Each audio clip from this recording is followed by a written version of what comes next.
Welcome viewers to my channel. Let's get started off to another video. The bid started at $10, and not a single hand went up. The woman stood on the church porch, head bowed, a gray hood hiding everything but her chin. The November wind worried the edge of her cloak, but she didn't shiver, didn't fidget, didn't look at the crowd. She just stood there, while the pastor cleared his throat and tried again, his voice too loud in the thin mountain air. $10 to help this lady on her way to a lawful marriage and a safe home, he called. Her fare has been paid, papers ready. Who'll see her settled proper? No one moved. Caleb Boone watched from the edge of the crowd, fingers tucked under his arms to keep them warm. He knew exactly why no one stepped forward. The men of Hollow Ridge liked their business open and their pasts clear. This woman had come off the stagecoach with no trunk, no family, yet an eyes fixed on the ground. Folks didn't trust what they couldn't see. Caleb wasn't sure he trusted it either, but he also knew the look on the pastor's face, worry and a little shame. Someone had paid to send this woman west. Someone had trusted the town to see her placed. And here she stood, being priced like a stray mule nobody wanted. $5 then, the pastor tried. Just $5 to help her start. She's got her marriage letter, all in order. Caleb felt for the thin wallet in his coat. He could just barely make the payment on his land. Winter wood was only half cut. The roof on his cabin leaked in 2 places.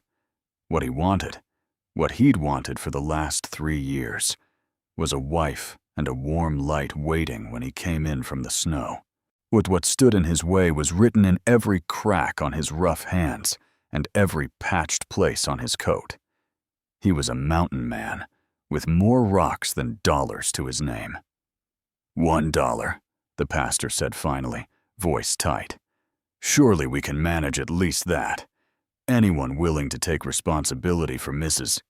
He hesitated, glanced at the folded document in his hand, and swallowed whatever name was written there. Caleb heard the quiet murmur roll through the crowd. They were ashamed now, because $1 sounded cruel, even in a hard year. But being ashamed wasn't the same as stepping forward. His stomach knotted. He wasn't a man who liked attention. Folks already thought he was strange, living alone up on Boone's Ridge, with no one but a half-lame mule and a dog for company. If he raised his hand now, they'd talk about him all winter. They already do, he thought. They say you talk to trees. The pastor shifted his weight, about to lower his arm. The woman's hood moved the slightest inch, as if she'd turned her head to listen better. Caleb couldn't see her face, couldn't read her eyes, but he felt something like a question aimed his way. His hand went up before he had time to think better of it. "I've got $1, he said. Every head in the yard turned. "Caleb," old Mrs. Donovan whispered nearby, like his name was a mistake someone had left lying out. The pastor looked relieved and guilty all at once. "Brother Boone, you're willing to take her? You understand this is a binding arrangement?" Caleb swallowed. He wasn't sure what he understood, except that he'd just given away his last easy money for a woman whose face he hadn't seen. "Yes, sir," he said. I understand." The pastor nodded, then turned to the woman. "Ma'am, you heard the terms. This man's put his name and home forward. Do you agree to go with him?"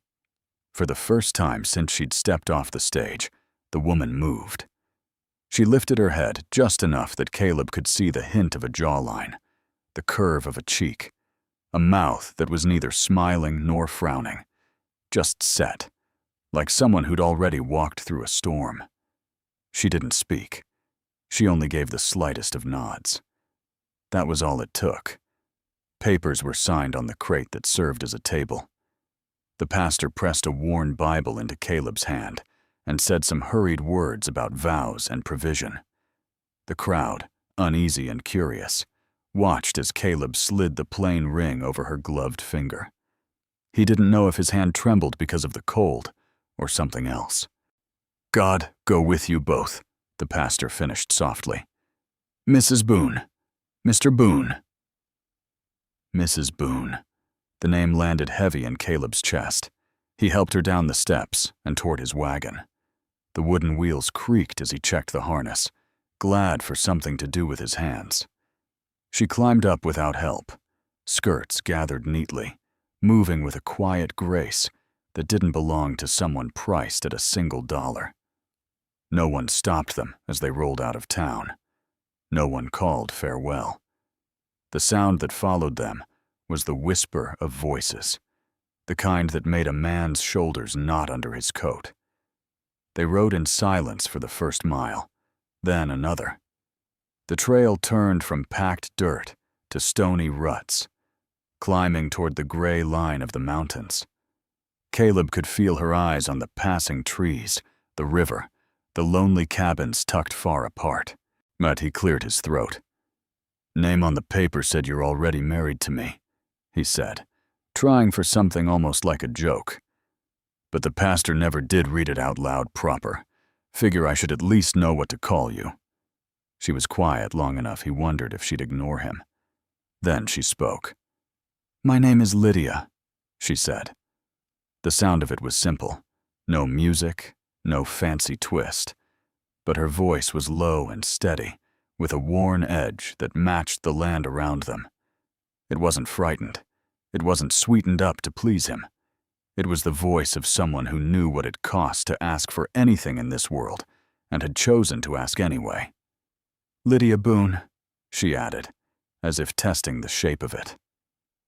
Something settled and shifted inside Caleb at once.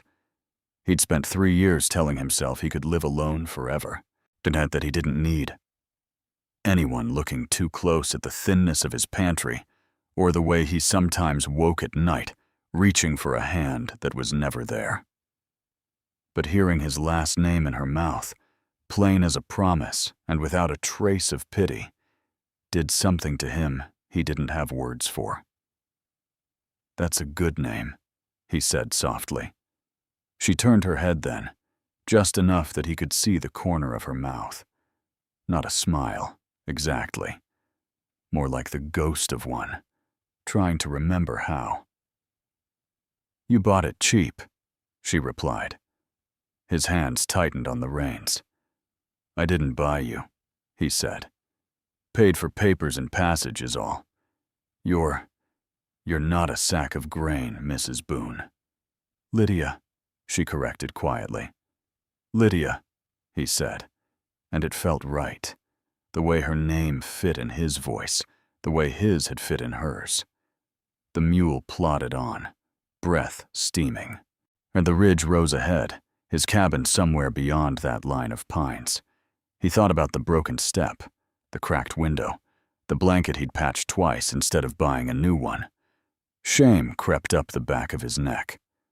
"You ought to know," he said after a while. "My place isn't much. No hired help.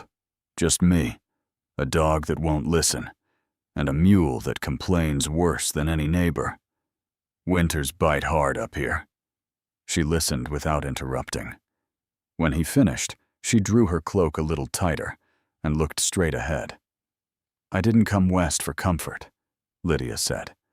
"I came because I had nowhere left to stand." There was something in that sentence, a weight, a history, that made a dozen questions rise to his tongue. What had happened back east? Who had sent her? Why had she stood so still on that porch? What as if the whole town could look at her and still not see her? He swallowed the questions down. The wind picked up, carrying the smell of pine and snow. "You'll have a place to stand on Boone's Ridge," he said. "Might not be big, might not be pretty, but it'll be yours as long as you want it." Lydia's gloved hands folded in her lap. For a moment, he thought she might thank him, or laugh, or say something light to take the edge off the wagon's cramped space. Instead, she spoke so quietly he had to lean closer to hear. "What if I told you?" she said, "that the dollar you paid wasn't the only price tied to my name." Caleb's jaw tightened. The mule chose that moment to stumble on a rock, jolting the wagon. He steadied the reins, heart thudding, but she didn't take the words back. Up ahead, the first glimpse of his cabin came into view, small against the sweep of the mountain, smoke curling thinly from the chimney. He looked from the cabin to the woman at his side, her face still mostly hidden, her voice full of things he didn't understand yet. "Then I'd say," he answered slowly, "you can tell me the rest when you're ready." Lydia didn't reply. She only reached up, fingers brushing the edge of her hood, as if she were deciding whether to let it fall before they reached his door. Yet the wagon rolled on toward the lonely cabin, and between them, the unsaid words sat heavy as snow about to start falling. The cabin looked smaller with someone else standing in front of it. Caleb pulled the wagon to a stop, the wheels sinking into the soft earth near the woodpile. Smoke curled weakly from the chimney, the smell of yesterday's fire still clinging to the cold air. The porch step leaned a little to the left. One shutter hung crooked. It was the kind of place a man could live in without noticing its faults. It looked different now, with Lydia's quiet eyes taking it in. He climbed down and offered a hand. She hesitated, then took it. Light but steady. Her hood slipped back a little as she stepped down, and for the first time he saw more than a suggestion of her face. Yet she wasn't beautiful in the way town boys talked about in the saloon. Her cheekbones were a touch too sharp, her mouth set too firm, but there was something careful and contained in her expression, like a book with its cover closed tight. He let go of her hand too quickly, suddenly aware of the mud on his boots and the frayed edge of his sleeve. "It's not much," he said, "but the roof holds more often than it leaks. I'll see to the rest." Lydia studied the cabin a moment longer, then looked out at the slope behind it, the line of dark pines, the narrow cut of the creek. Her face changed almost imperceptibly, some small easing, as if the wide distance between neighbors was, in its own way, a relief. "It's quiet," she said. "Too quiet, some say. I've had worse neighbors than silence." He didn't know what to do with that answer. So he pushed open the door instead. Inside, the chill met them first. He'd banked the coals that morning, but the fire was a thin red line under gray ash. The single room held everything at once: iron bed, rough table, 2 chairs that didn't match, shelves with chipped plates, a stove against the far wall. His coat hung from a nail, his extra shirt folded on a trunk at the foot of the bed. There was nowhere to hide the smallness of his life. Lydia stepped across the threshold and paused. Her gaze passed over the unwashed tin cup on the table, the boots shoved under a chair, the half-mended curtain. It was a long, slow look, but not the disgust he braced for. "Where do you keep your water?" she asked. He blinked. "Barrel by the door," he said, pointing. "Why?" "So I know where it is when I wash these dishes," she answered, and setting her gloved hand on the cup. Caleb stared at her. "You don't have to start in working soon as you step inside." She untied her cloak, folding it with a care that felt like habit, not show. "If I sit, I'll think," she said. "And I've done enough thinking on trains and coaches to last me some years." He didn't argue. Instead, he went to the hearth, stirred the coals, and added wood until the flames woke up and stretched. Warmth crept into the room slowly, filling the cracks. By the time the kettle began to murmur, Lydia had rolled up her sleeves, plain, serviceable cloth, edges neatly sewn, and stacked the washed plates to dry. She moved without wasted motion, as if she'd done this in places nicer than his, and in places worse. "You cook?" he asked, because he couldn't think of anything else that didn't sound foolish. "I can." She wiped her hands on a cloth. "I sew, I keep books. I can mend a fence if someone shows me once." She paused. "I don't play piano anymore." He latched onto the one thing that didn't fit. "You had a piano?" "Once." He wanted to ask where and why not now, and what had happened to a woman with careful hands and piano memories that left her standing hooded on a church porch for $1. But her shoulders had gone a little stiff, the way they had when the pastor mentioned her name and then swallowed it. "Books," he said instead, reaching up to the shelf above the bed. "Only got a few, and they're not the fancy kind. Ledgers, mostly." He pulled down a worn, leather-bound volume, its corners softened from years of being shoved back and forth. The pages were filled with his uneven handwriting, numbers for cattle sold, a feed bought, payments made and missed. "I know they need watching," he admitted, "but the numbers slip away from me come winter. I was never much for schooling." He laid the book on the table. Lydia sat slowly, as if deciding whether to cross another line. Then she opened the ledger, fingers tracing the columns. Her brow furrowed, not in confusion, but in concentration. "Your figures are honest," she said after a moment. "Just not in your favor. Story of my life." She looked up at him, and there was something almost like humor in her eyes now. Faint, but there. "May I?" she asked. "May you what?" "Try to put them more in your favor." He shrugged. "If you can teach the numbers to behave, I won't stand in your way." She took a stub of pencil from the table, licked the tip without thinking, and began to mark small notations in the margins. Her hand was sure, her lines straight, as if writing settled something in her. Caleb watched from the stove, one hand on the kettle. He'd brought a stranger into his home on the strength of a nod and a paper. Yet, watching her bend over his scrawled accounts, he felt less like a man who'd bought something cheap, and more like a man who'd opened a door and found the shape of his life rearranging itself without asking permission. After a time, she leaned back. "You're selling your calves too soon," she said. "At the weights you've written, you're letting the buyers have the growth for free." "Can't feed them heavier," he said. "Not with what little I've got for winter." "You could," she answered, tapping a figure. "If you stopped buying flour from Donovan's store and bought it by the sack in town once a month instead, and if you stopped letting them add your coffee and tobacco together as one line."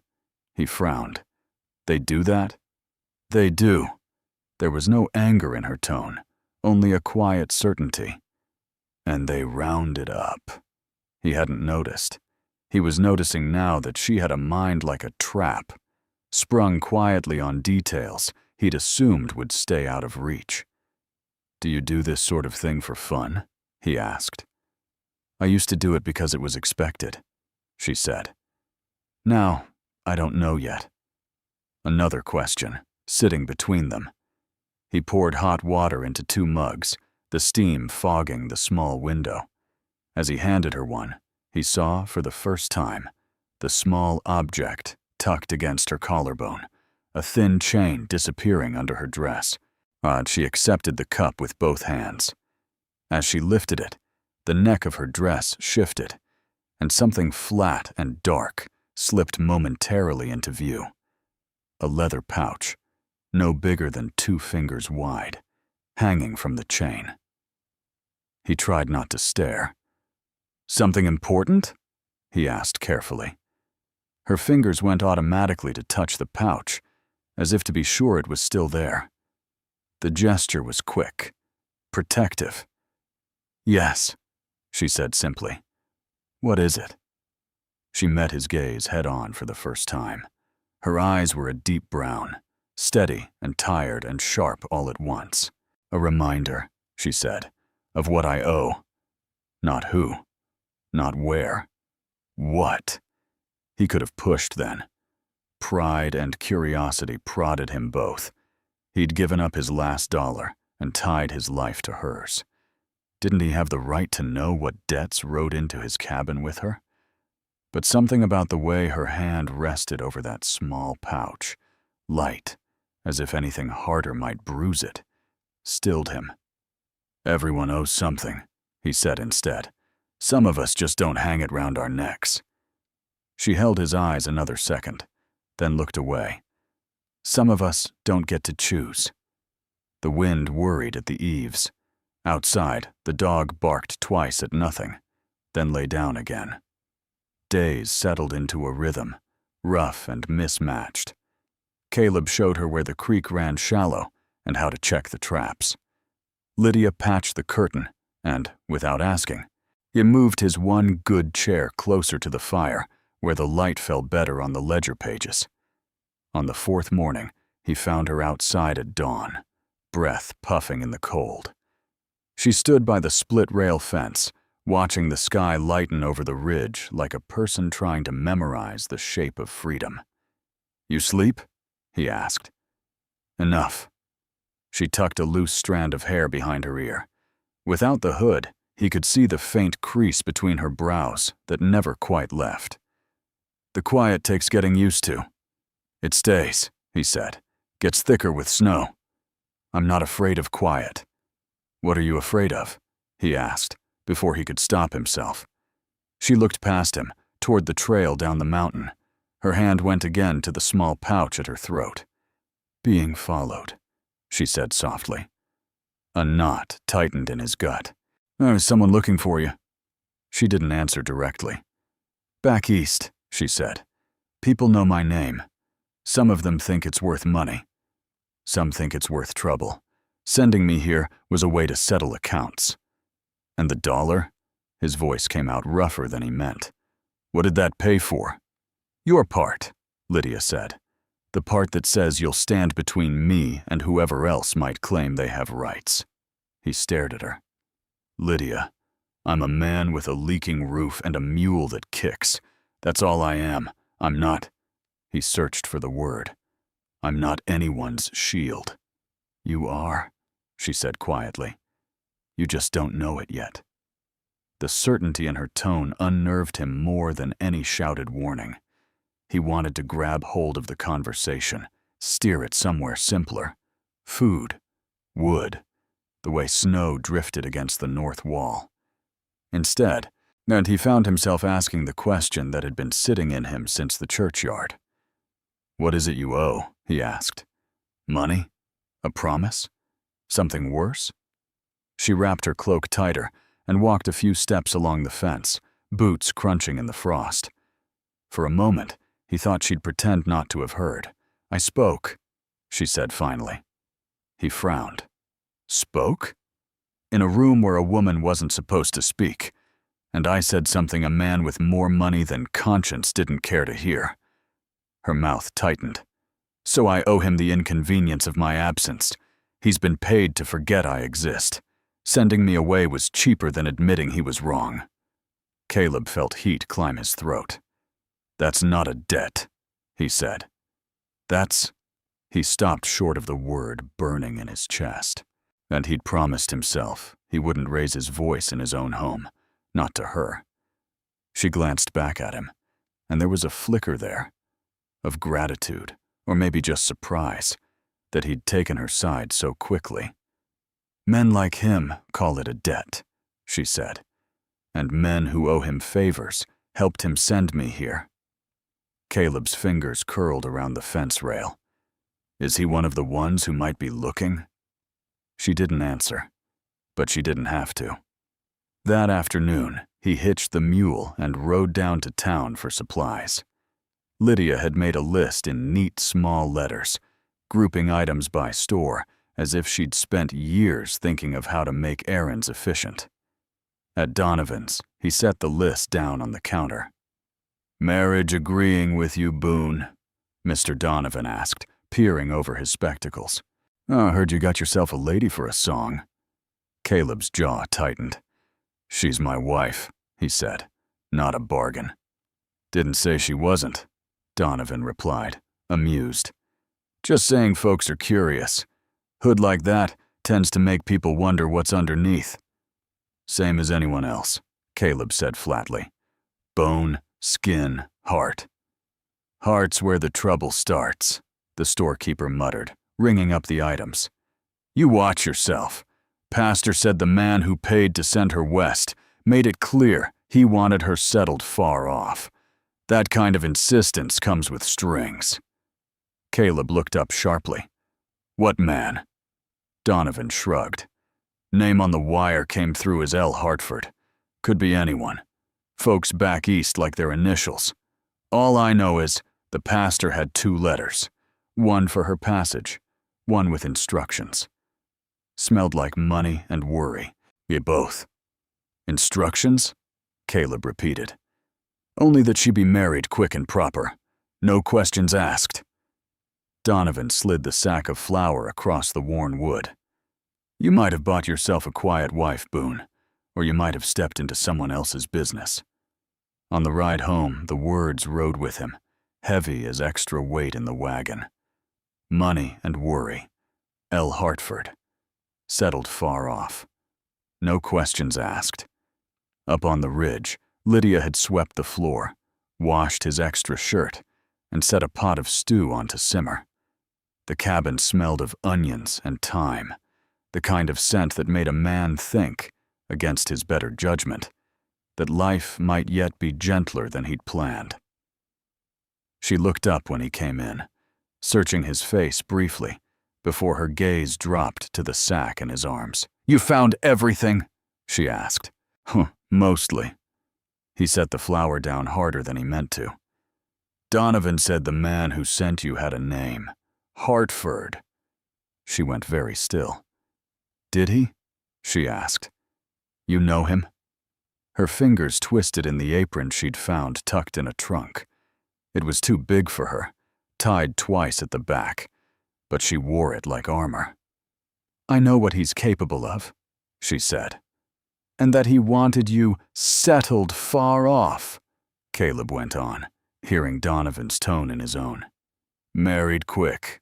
No questions. Lydia's head lifted then, and the tired softness he'd started to see in her eyes over the last days hardened.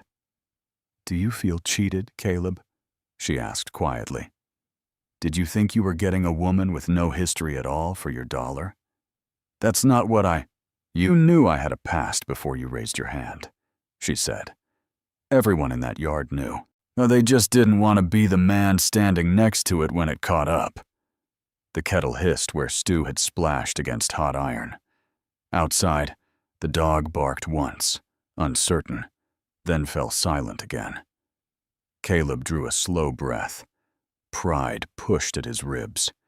She had a way of laying things plain that made a man feel stripped down to bone. I don't feel cheated, he said. I feel responsible, and I can't do right by you if I don't know what's trying to reach this far. He paused. Or who? For a long moment, all he heard was the tick of cooling iron and the faint rasp of Lydia's breath. Then she untied the apron, folded it with the same care she gave everything, and set it on the chair. If I tell you, she said, you may wish you'd kept your dollar in your pocket. I'm still here, he answered. She reached up, her fingers closing around the pouch at her throat. Slowly, deliberately, she pulled the thong over her head and held the leather in her palm. This, she said, voice barely above a whisper, is why I was sent away, and why Mr. Hartford may not be done with me yet. She loosened the string with careful fingers. Before she could tip the contents into her hand, the dog outside erupted into sudden, sharp barking, different this time, urgent and insistent. Both of them froze. Hoofbeats, dull and heavy, sounded on the hard ground beyond the cabin wall. A shadow passed across the small window, blotting out the last of the afternoon light. Lydia's hand snapped closed around the pouch. Caleb's gaze went to the door, to the thin wood between them, and whoever had ridden up without warning. He felt her presence at his side, close enough that he could sense the tremor she was trying to hide. "Caleb," she murmured, not quite asking, not quite warning. He squared his shoulders, the question Donovan had planted in town now a heartbeat away from its answer. "Stay back from the door," he said quietly. Then, with more uncertainty than he'd ever admit, he reached for the latch. The latch felt smaller under Caleb's hand than it ever had before. The knocking came, not loud, but firm. One measured rap, then another. The dog growled low, shuffling against the doorframe. Caleb glanced back once. Lydia stood by the table, the leather pouch clutched tight in her fist, eyes fixed on him. She gave the slightest nod, but he couldn't tell if it meant open it or don't you dare. He opened it anyway. A man in a long, dark coat sat his horse just beyond the porch. He didn't look like Hollow Ridge. His clothes were too fine, his boots too polished, the brim of his hat shaped by a city hand rather than wind and work. Behind him, another rider waited, this one with the slouch of a hired hand, eyes restless and assessing. "Afternoon," the man in the fine coat said, tipping his hat half an inch. "Mr. Boone, I presume?" Caleb stepped onto the porch, pulling the door mostly shut behind him. "You presume right. Elias Boone," the man went on, "of Boone's Ridge, former hand at Hollow Creek Ranch, owner of approximately 30 head of cattle and one severely undervalued piece of land." The hairs rose on the back of Caleb's neck. "You seem to know a lot for someone I've never met." The man smiled without warmth. "I make it my business to know what my money touches." "And what business is that?" The stranger reached into his coat. Caleb tensed, but the man only drew out a folded paper, crisp and clean. "L. Hartford," he said, "of Hartford and Sons. I believe I hold some interest in a woman currently taking up residence in your home." Caleb didn't take the paper. "My wife isn't a ledger line." Hartford's eyes cooled a shade. "Your marriage is a matter of record, arranged through the good pastor, paid for in full." He flicked the paper open briefly, then closed it again. "It was never intended to release Mrs. Lydia Harrington from obligations she incurred before she fancied herself a Boone." The name hung in the air like a struck bell. Harrington. Lydia's fingers tightened around the pouch inside. Caleb heard, rather than saw, her body go still behind the door. "You rode a long way to say a name that doesn't matter here," Caleb replied. "Oh, but it matters very much." Hartford shifted in the saddle. "The Harrington name is attached to a sizable portion of my firm's investments. Her father placed certain responsibilities in my care. I, in turn, placed certain signatures in his. Then Miss Harrington saw fit to comment on them in public." He said comment, the way another man might say spit. "She wrote a letter," Hartford went on. "A rather detailed, inconvenient letter, but it suggested I had overreached in some of my dealings." His jaw tightened a fraction. "It was easier for everyone if she were removed from the conversation. By shipped west and married off like a parcel," Caleb said. "By sent to a respectable, quiet life, far from gentleman's business." Hartford's voice took on a trace of impatience. "You were compensated to provide that life, Mr. Boone. My clerk assures me your account was settled." Caleb thought of the pastor's worry, of Donovan's half-smirk when he'd said for a song. He thought of Lydia standing still as a stone while men talked over her head. He also thought of the roof that needed mending and the feed that needed buying, and how easy it would be to say this wasn't my fight. "You got what you paid for," he said at last. "She's quiet, works hard, minds her own affairs. With whatever trouble you think she started back east is 3,000 miles and one mountain too far to matter now." Hartford's gaze slid past him, to the thin line of lamplight at the door's edge. "You're mistaken, Mr. Boone," he said softly. "Trouble follows paper, not miles. There are things that must be returned." "Such as?" "A document," Hartford said. "Drafted in my office, stolen from my desk. It details certain misjudgments on my part. Miss Harrington was the only one who saw it before it went missing."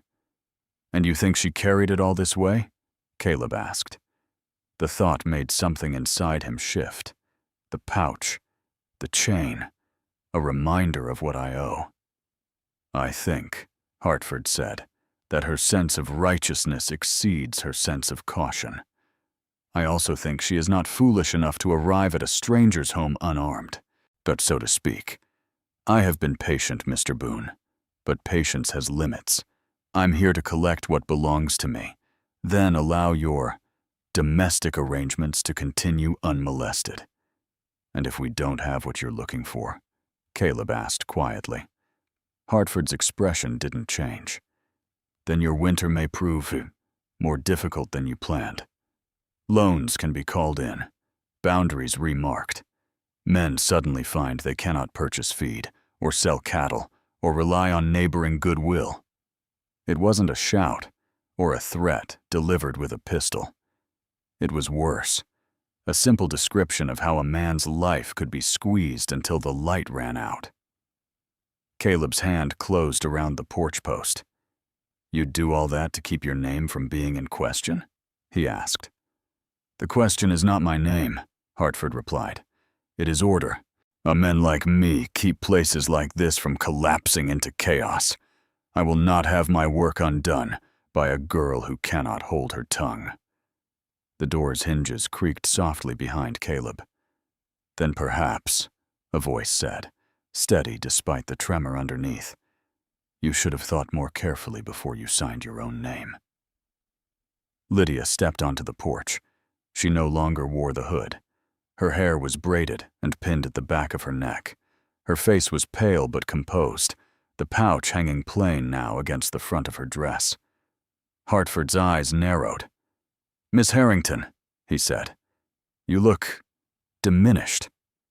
"I feel less so," she answered. His gaze dropped to the pouch. "You've kept busy, I see." She didn't flinch. "You sent me away so no one would listen to me. That doesn't make what you did any less wrong." "Wrong is what men like me decide it is," Hartford snapped, the smooth courtesy cracking at last. "You meddled in matters that had no need of your opinion. You embarrassed your father. You endangered contracts that put bread in thousands of mouths." "You starved twice as many to do it," Lydia said, voice low. "You shifted land from those who worked it to those who never stepped on it. I saw your figures. I copied them myself." Caleb felt rather than saw the clerk behind Hartford shift uneasily. Hartford's lip curled. "You are no one out here. No music, no drawing rooms, no admirers hanging on your every clever phrase. Just a small cabin and a man too ignorant to realize he's being used." Caleb spoke before he'd decided to. "I may be ignorant," he said, "but I know when a man rides uninvited onto my land and threatens my wife." Hartford's head snapped toward him. "She is not." "Yes," Lydia cut in. "I am." For a heartbeat, the three of them stood with the cold mountain air between them. Then Lydia lifted the pouch. "This," she said, "is not stolen. You left it on your desk and ordered me to copy it. I did. Then I took the copy you signed and walked it straight to the one man in your office you hadn't bought yet." Hartford's face drained of color. "You're bluffing. You wouldn't be here if you were sure of that." Her fingers worked the string open. Inside lay a folded scrap of paper, creased from being handled too often. She held it up, close enough for Hartford to see the ink marks, but not close enough for him to grab. "This is my copy of the confession he wrote when he realized what he'd helped you do," she said. "The clerk you sacked and had escorted from the building. He sent it to me after you shipped me away. Thought I should have proof I wasn't mad." The clerk behind Hartford swallowed. "If you try to hurt this man or this place," Lydia continued, her voice shaking now, but not breaking, "I will send this to every newspaper from St. Louis to Boston. I know the names. I know the numbers. I remember all of it." Hartford stared at the paper like it was a snake poised to strike. "You wouldn't dare," he managed. Lydia's hand trembled once, then steadied. "Well, I already did," she said. "Before I left town, I sent a letter to my cousin with a copy. I told her that if anything happened to me, she should see that your partners read it. I'm not here because I'm afraid. I'm here because I'm finished letting you decide where I'm allowed to stand." The silence that followed was not the quiet of the mountains. It was the quiet of a man measuring the cost of pushing further. Hartford's gaze shifted to Caleb, as if searching for some crack in the story, some weakness. "You're willing to stake your life on her word?" he asked. Caleb met his eyes. The answer surprised him by how easy it was. "I already did," he said. "For $1. Something like disgust flickered across Hartford's face, and something like respect, quickly hidden. He wheeled his horse abruptly. "Come," he snapped to the clerk. The hired man hesitated. "Sir, now." They rode a short distance before Hartford reined in and looked back, his profile hard against the dimming sky. "You think you've won, Miss Harrington?" he called. "You haven't. Men forget. Papers burn. Winter comes all the same." "And so does spring," Lydia replied. He gave a sharp, humorless bark of laughter, then kicked his horse into a trot. In moments, they were nothing but two moving shapes swallowed by the trees. Caleb stood where he was until the hoofbeats faded. Only then did he realize his shoulders were knotted so tight his neck ached. He let out a breath he'd been holding since the first knock. Beside him, Lydia swayed slightly. He turned to her. The paper was still in her hand, crushed now along the fold. Up close, he could see the fine tremor running through her fingers, but the way her jaw clenched to keep her teeth from chattering, even though the cold hadn't deepened. "You all right?" he asked softly. She stopped, closed her eyes, opened them again. "I don't know. Come inside," he said. We can figure out what you are in there." She gave a faint, breathless laugh. "That may take more than one evening. We've got more than one." He led her back into the cabin. The lamplight seemed warmer after the chill, the stew's scent thicker, almost overwhelming. He shut the door, slid the latch, and for the first time, the thin wood felt like something more than a separation between inside and out. It felt like a line drawn. Lydia sank into the chair by the fire. The paper lay in her lap, her thumb moving back and forth across the edge as if she couldn't quite let go of it. "You shouldn't have spoken for me like that," she said after a while, staring at the flames. "You wanted me to stand quiet?" he asked. "I've been fighting my own battles for a long time." "I could tell," he said. "Doesn't mean you have to keep doing it alone." She was quiet. The dog came to rest his head against her knee, as if he'd taken sides without consulting anyone. She let her hand fall to his fur. "I didn't mean for you to carry Hartford's trouble," she said. "I thought, if I could stay small enough, quiet enough, far enough away, he'd decide it wasn't worth coming after me." Caleb sat opposite her, elbows on his knees. "You're not small," he said simply, "and Hartford knows it.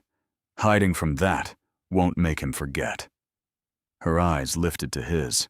"Well, most men don't enjoy discovering their wives bring enemies with them. Most men don't get wives who can read ledgers better than they can," he countered. Or stand up to the likes of Hartford without dropping their gaze. A faint color rose in her cheeks. You make the enemy sound like a bonus. I'm saying, he answered, that when I raised my hand in that yard, I thought I was alone enough to risk it. Turns out I'm not as alone as I thought. He paused. I don't mind the trade. Lydia looked back at the paper, then up at him again, as if weighing something unseen. You were right, she said quietly, about Boone's Ridge being a place to stand. I just didn't expect to find someone willing to stand there with me. He swallowed against the tightness in his throat. You planning to stay? He asked, which had it came out more raw than he meant. She looked around the cabin, the patched curtain, the two mismatched chairs, the ledger on the shelf with her neat handwriting in the margins. Her gaze lingered on the coat hanging by the door, his hat above it, as if measuring the space between them and the empty nail beside. I don't know if Hartford will give up, she said. But I know this. There's more strength in this room than there ever was in his office. Her mouth curved slightly. He just doesn't have the sense to recognize it. That a yet? Caleb pressed, unable to keep from it. Lydia folded the paper carefully and slipped it back into the pouch. Then she looped the thong over her head once more, letting it settle against her collarbone. I think, she said, that if a man will spend his last dollar on a stranger and still stand in front of her when danger knocks, he's earned more than a temporary guest. She met his eyes, steady now. I'll stay, Caleb, she said, if you'll have me. Not as a debt you're settling. As your wife. The words settled between them, quiet and solid. He reached across the narrow space, his rough hand covering her smaller one, where it rested on the table. He didn't squeeze hard, just enough that she could pull away if she wanted. She didn't. I reckon, he said slowly, that's the first bargain I've made in a long time that feels properly in my favor. She smiled then, truly smiled, and the room felt different. Less like a hiding place, more like a beginning. Outside, night gathered over Boone's Ridge. Somewhere down the mountain, yes, a man in a fine coat rode toward town, calculating risks against rewards. Up here, in a small cabin with a crooked shutter and a patched blanket, two people who'd been priced too low by the world sat across from one another, hands joined, learning the cost and comfort of being chosen. The trouble waiting beyond the winter wasn't gone. Hartford still existed. The letter still lay against Lydia's heart. The ledger would still need watching, and the roof still needed fixing. But for the first time in a long time, Caleb Boone didn't feel like a man bracing to lose what little he had. For the first time in a long time, Lydia Harrington, Lydia Boone, felt that the place she stood belonged to her as much as to anyone. And though the mountain wind scratched at the corners of the cabin like it always had, the sound no longer spoke of emptiness. It sounded instead like the world outside waiting to see what would become of the poor mountain man and the woman he'd bought for $1, who were slowly, stubbornly becoming each other's richest gamble.